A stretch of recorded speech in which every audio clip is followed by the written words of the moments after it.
Assalamu alaikum dear viewers, welcome to our channel 10 minutes cooking by Shahida। তো আজ বানাতে চলছি করল্লার চপ। তো এই রেসিপিটি আজ আপনাদের সাথে শেয়ার করব। তো অনেক শিশু অনেক বৃদ্ধরা আছে যে করল্লা খেতে তেতো লাগে, তখন হচ্ছে আপনি কেমনে করে করল্লার চপ বানিয়ে তাদেরকে খাওয়াবেন, তো এটি হচ্ছে আপনাদের সাথে শেয়ার করব। তো অনেক বাচ্চারা বা অনেক বৃদ্ধরা আছে যে তেতোর জন্য খেতে পারে না, তখন এই করলা চপ বানিয়ে দিতে পারেন। এটি খেতে অনেক সুস্বাদুও হবে, তিতো হবে না এবং এটার স্মেলটাও অনেক ভালো হবে। তো এটা আপনি রোজার দিনেও ইফতারে খেতে পারেন, ভাতের সাথেও খেতে পারেন বা আপনি এমনিও খেতে পারেন।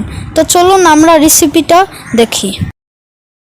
তো এখন আমি করলা সিদ্ধ দিয়ে দিয়েছি, করলার সাথে আলুও সিদ্ধ দিতে পারবেন বা করলা আলাদা পাতিল, আলু আলাদা পাতিল দিয়েও সিদ্ধ দিতে পারবেন। এই যে আলু আমি সিদ্ধ দিয়ে দিয়েছি। আমি এখন পেঁয়াজ কুচি দিলাম, তারপর মরিচ, তারপর ধনিয়া, তারপর সিদ্ধ করা করলা আলু দিব।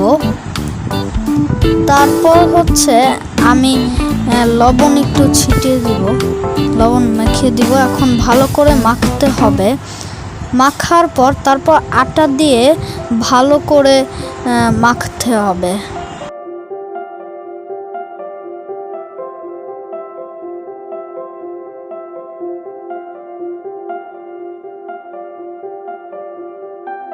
তারপর ফ্রাই প্যানে তেল দিয়ে করলার চপের দুই সাইড ভেজে নিব।